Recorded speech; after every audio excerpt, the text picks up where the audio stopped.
So as soon I left from home, I don't know, it took the car or the ECU maybe, I don't know, maybe 5 minutes just to trigger the check engine light again. Same code, P02488. What I noticed that the car was like shaking during the gear changes. Luckily, I have at the moment here another 4 Mazda Skyactiv 2 diesel. So if you're interested to see and know how this one turned out, stay tuned and subscribe and leave a like and a comment and share also. It may help other people as well. And hopefully I'll get to the bottom of it. I am sitting in a 6 Series or Mazda 6 2.2 Skyactiv diesel.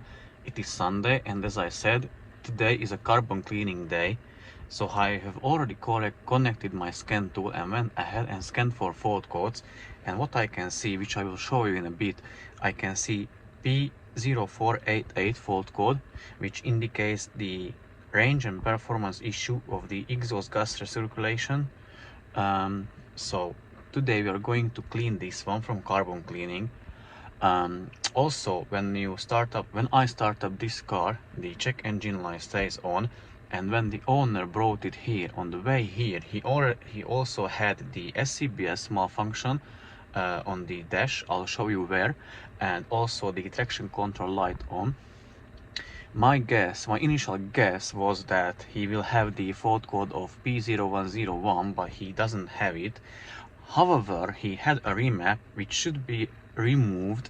I don't know if it's a remap as well or just a EGR delete. I'm not sure. I'll ask him later. And also will include our conversation when he messaged me on my Facebook page, because he already had this one cleaned, but the chemical way.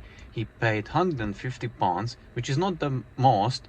Obviously, if it hasn't done nothing to the car, it was like waste of money. But I had clients who paid 300-400 for the chemical carbon cleaning, and it did nothing. So if you're interested, stay tuned and watch how it is looking like after a claimed carbon cleaning. I'll record how it is before and how when I clean it, how it is looking after.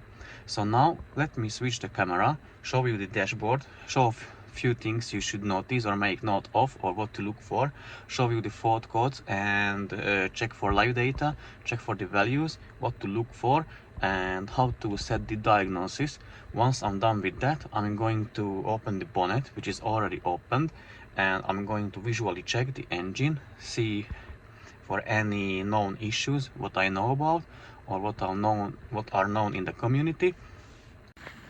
First of all, a car has done 112,000 miles. It is not started up yet. What I see is the consumption. It is 26.6 mpg, which is not a lot. Obviously, it is depending of the style of the driver and where he drives, if it is city or motorway or combine. But I would say you should be looking at, if everything would be okay and no carbon buildup issues, you should be looking at around nearly 40 mpg. Now let's check the code. As I said, P0488, and here is the description of the fault code. Now I'm going to start up the car and check for live data. The car is running, idling at the moment. Check engine light stays illuminated, and what he had on the right side of the dashboard, SCBS malfunction or smart city braking support malfunction, and the traction control light was also on. Now check the live data. I started up the car 20 seconds ago. The brake booster pressure sensor is still showing around 10 kPa, which should show 7.6 kPa. So I won't touch the brake and see if that climbs back down to 7.6. Whilst I'll checking for another data, which I'm looking at regularly, which is the engine oil pressure. Yeah, that looks good to me. Supposed to be between 160 180 at idle, so that looks good to me. The exhaust pressure sensor, it's not that bad. It's supposed to be around that, maybe 105 at idle. The owner told me that he removed his actual exhaust pressure sensor, cleaned the rubber pipe underneath, and then put that one back. He's got a new one, which he asked me to fit. I won't fit it today because probably he will come back for exhaust camshaft check later, which needs removal of the valve cover. So when I do that, I will change the exhaust pressure sensor for him and clean the pipe, the metal pipe underneath it as much as I can. I see these are some weird values. I don't know if that's with the remap or what it is with. I'll try to do him like a relearn of that in learning values of the injectors. The correction factors looks good to me. Now let's check back for the brake booster pressure sensor, which can be an indicator of a bad vacuum pump. Yeah, it didn't go down to 7.6, it is above. And let me press the brake pedal. Obviously should rise, but should fall back quickly, which it won't. So he may have his vacuum pump going on his way out. And the owner also wants me to change the injector washers, which I will do for him. It doesn't need the valve cover removal, so I'll just remove the injectors and clean the holes and change the washers. And next time, once he comes, or when he comes, I'll remove the valve cover, check for physical wear of the camshaft, and then replace the exhaust pressure sensor for him. Now let's do the visual assessment, visual check of the engine, or what we can notice straight away. So let me check the injectors. They look good to me. So there is no leak, they are dry there, it's no wet. Let me check the belt, drive belt, that looks good to me as well. Not much that I can see. I can see his exhaust pressure is the old one. So yeah, so the plan is I'll remove the parts, EGR intake parts. My girlfriend is still sleeping. Once she wakes up, it will be waiting for her to clean. She does a lovely and great job, so that's why I always give it to her, and obviously it saves my time and effort. So she will do the cleaning. Me and my father-in-law will do the walnut blasting in the meanwhile. And let me switch the camera and tell you something else. So here is the car. It is lovely color. I really like it. And so what I wanted to tell, I'm planning to buy all the parts, the EGR parts in the intake manifold, and all the parts, clean them beforehand so that I can speed up the things. So basically it will be a core exchange. So the customer brings his car, I will already have the parts prepared, cleaned properly my way. I will only need to do just the walnut blasting. So when he comes, I can put back my parts basically and keep his ones and clean them afterwards or whenever I want, so I can speed up the process. So yeah, this is the first thing. And the second thing, I bought myself a really nice tool, which I'll show you. I don't know how I didn't buy it earlier. Hopefully I'll try it today, but hopefully it speeds up my job, my work a lot. So, and also we are prepared for bad weather. Weather cannot stop us. I've got a tent or a gazebo, whichever you prefer to call it. So if that is needed, I will set that up and work underneath and get this one cleaned and return it to the owner, and hopefully he will be happy with the result. So let me remove the parts, report back before the removal of the intake manifold, just to see how it is looking like the supposed chemical carbon cleaning, and how it will look like after I carbon clean it by walnut blasting. So without further ado, let's do the job. Another tip, if someone is claiming that they done the carbon cleaning on your car on the Mazda 2.2 Skyactiv engine, here is the EGR pipe. Just remove that pipe. It is held by 4 12mm nuts. It's really easy to remove. Remove the nuts and check visually the pipe. I'll remove the pipe and I will show you how it is looking like. So here is me removing the pipe.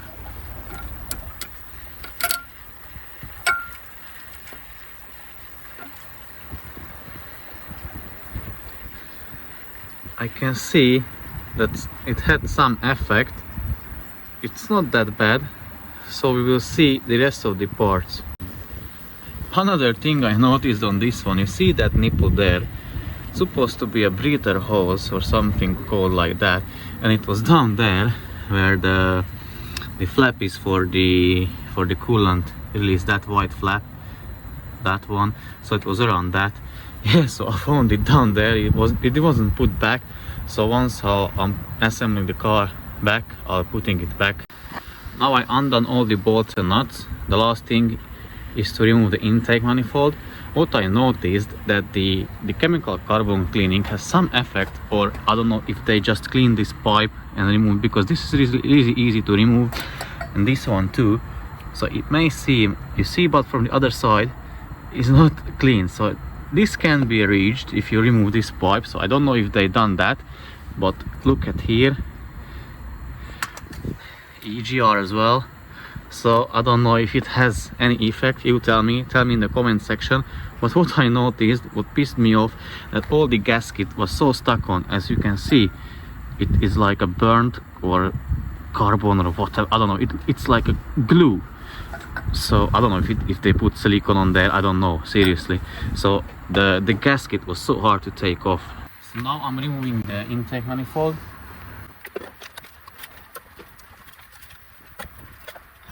And here it is off, as you can see. Well, we'll take the camera to my hands and show you better. So here is the intake manifold. They are not, I mean, it is bad, but not as like tiny holes. They are bigger holes, but it is like wet carbon. So I think that thing, the chemical thing, obviously done something, but it was barely enough. And let me show the intake ports. Oh, and let's see the throttle body side. Here are the intake ports, which again, it got some air, so it's not that bad, but it is oily, dirty carbon. I'll remove it the best as I can and report you back once I'm finished. Here is a tube which causes the problem, the fault code. And if we look at it, as you can see, the exterior of that tube, like the outside, is like fairly clean. Obviously not extremely clean, but fairly clean, but the inside is completely blocked, and that has an empty like a turbo cylinder in it, so it should let the air flow back to the intake manifold, which is coming from here, from the EGR.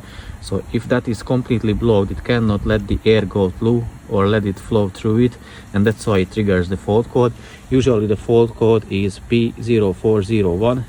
In our case, it had a different fault code, so we will be curious if the cleaning will solve all the fault codes and the SCBS malfunction. So stay tuned if you want to see the results and if it solved the issue. So this is the intake manifold before the cleaning.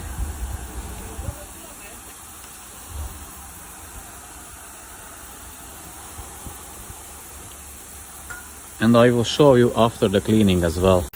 Here is the EGR cooler before the carbon cleaning.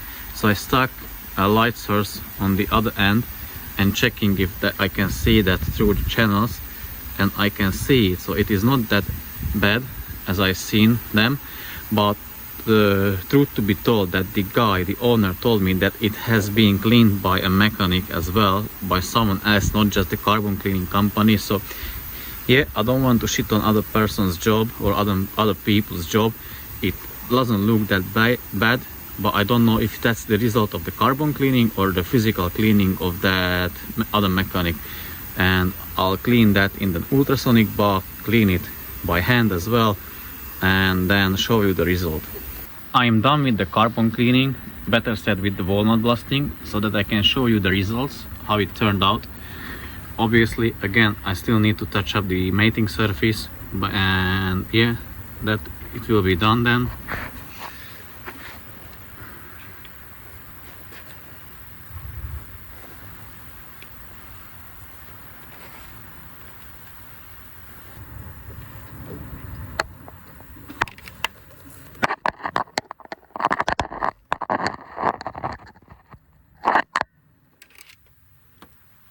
So yeah, that's how I do it. That's how it turned out. Still waiting for the intake manifold in the ultrasonic bath to be cleaned. Then I'm going to scrape that off, blow it out and show you the result. In the meanwhile, I'm going to touch up the mating surface, and I still need to put that EGR cooler into the ultrasonic bath assembling the things back together, changing the injector washers, and yeah, we are good to go. And as this being the automatic car, let me show you how I turn the engine over. So one side is lifted, wheel is removed. There is this plastic cover, which are held by 4 plastic tabs, but you need to remove 5 because you need to remove this one as well. So you remove that plastic cover. There is the crankshaft bolt. Use a size 21mm socket and basically turn it clockwise direction. That's how you turn the automatic transmission car. So this is how we managed to clean the intake manifold.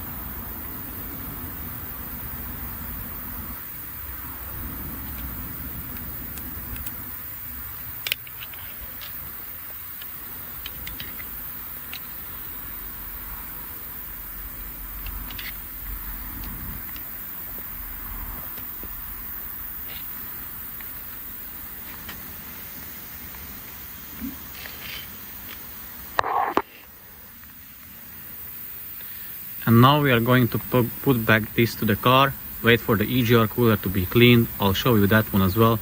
And finally assemble the car together, and then lastly change the injector washers. The 4 injectors are removed. They weren't removed before, but now they are. I just cleaned the holes with the rug and the long rod. They were pretty easy to come out, so let me show you how they look like. Here are the 4 injectors. The tips, they look quite shiny still, so they weren't, the washers weren't that bad. Here are the remaining 3 washers. One is still stuck on. I'll remove that one, clean the surface, the nozzle of the injector, clean the body as well, and then I can put them back. So basically how I remove them, I undone this fuel return line, 5 14mm bolts. I removed the injector washer the injector bracket holder nuts, 10mm nuts, 8 of them. Remove the moon washers. Be careful because they are quite pricey. Last time I had to buy one for the client because I lost him one. It was £10 a piece. Yeah, the brackets, hey, they goes like this.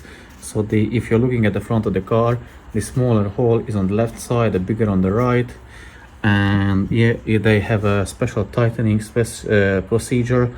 I have already made a video of it, so feel free to watch it if you want to know how to tighten them. But basically that's it. Removal is easy. I just obviously depends on your situation. At this time I was lucky, so I just pry it on from underneath, but very carefully, very gentle, so I don't break the valve cover. And then if that doesn't work, I'll have to use my special tool. I've got video on that one as well where I explain how to use it, how to make it, so feel free to watch that one as well. Oh, obviously I had to remove the fuel lines as well, 17mm bolts, nuts. Yeah, and pretty much that's it. I'm going to put the new injector washers. I clean this one, the surface, put some Vaseline on it, and then stick the injector washer on there so that it won't come off. And putting back them into the holes, tighten them as well. Yeah, check for any fuel leak. If I don't have any, I will be happy, so that I can return the car to the owner. And obviously still need to finish the assembly of the EGR and intake parts. Just the EGR cooler is remaining, which the ultrasonic boss have finished now. So I'm going to check it, and if I'm happy with the result, I can put it back. So stay tuned. I'll show you how that looks like after, I don't know, maybe 3 times in the ultrasonic bath. So light source on the end of it. Obviously still need to touch up the surface and clean, blow it with the compressor, but it is looking very good to me, very promising. So yeah, I can fit it back to the car. Injector bodies, nozzles, tips are cleaned, washers are on. As you can see, they are silver washers, not the old copper one. They have been upgraded, so if you don't have these ones, you should upgrade them. How do you know? Obviously you need to remove the injectors. So yeah, let me show you. It is clean, so now I can put them back to the car. I'm done with the assembly of the EGR and intake parts. So once I finish putting the injectors back and tighten them to the specify the torque specs. I'll start the car up. I'm really curious to see if the check engine light still stays on or it will disappear itself. Also connect the scan tool, check for values, for fault codes, for live data, take it for a test drive. I would say maybe 40 miles even, just to make sure that the check engine light is not coming back. And if I'm happy, I can let the client know that he can come and pick his car up. Okay, I'm in the car now. I put back the parts. I also changed the injector washers. So now I connect it to the scan tool, but for the initial startup, the check engine light has gone. So I'm curious to see if it comes back. Let me switch the camera and show you the faults what remained. So I didn't delete the PCM fault codes and they just gone, they just disappeared. The rest they still stayed because that was triggered by the PCM and it came up as a communication fault. So they are like fault codes not starting with letter P but with letter U. And as you can see, no check engine light. The fuel consumption did reset itself, so I want to see if I take it for a test drive. I'm going to do at least 40-50 miles and want to see if that will be higher than it was before, and then obviously clear these fault codes. Once I came back from the test drive, I check again with the diagnostic tool, check the live data and report back to you. So let me go now for the test drive. So as soon as I left from home, I don't know, it took the car or the ECU maybe, I don't know, like 5 minutes just to trigger the check engine light again. Same code, P02488. What I noticed that the car was like shaking during the gear changes. It felt like when you're a beginner driver and you got your driving license like brand new and you drive the car, if it's manual, and then you really depress the clutch and then you release it like too quickly, so it did like a jerking movement. So that what was I noticed. But luckily I have at the moment here another 4 Mazda Skyactiv 2 diesel, so I'm going to check and compare the live data and the actual like values of them, because I suspect the EGR valve or the shutter valve, one of them are bad, I think, or maybe there is something with the ECU, because this car has been revamped. The owner told me that it has been reset to the actual, but like it is really hard to tell. So I go outside and check, connect the scan tool to the other one and check with the actuate and test that if I can achieve the same results. Because this one I tried EGR and the EGR cooler bypass valve, and one wasn't closing and open fully, and one wasn't opening fully. So I want to test that. Then if I can confirm by the live data that that's wrong, even though if I can't confirm if it will behave exactly the same, I will still swap the other one from the other car and check with that, take it for a test drive, because I'm curious to see if I can solve this issue. If not, maybe the map is bad or the ECU is broken or bricked or something like that. But other than that, if that won't solve the issue, I've got no idea. Obviously I will have to call the owner and discuss with him like how the issue appeared, what was the exact issue, why did he remap it, and so on and so forth. So if you're interested to see and know how this one turned out, stay tuned and subscribe and leave a like and a comment and share also. It may help other people as well, and hopefully I'll get to the bottom of it the next day, so tomorrow. So until then, see you in the next one.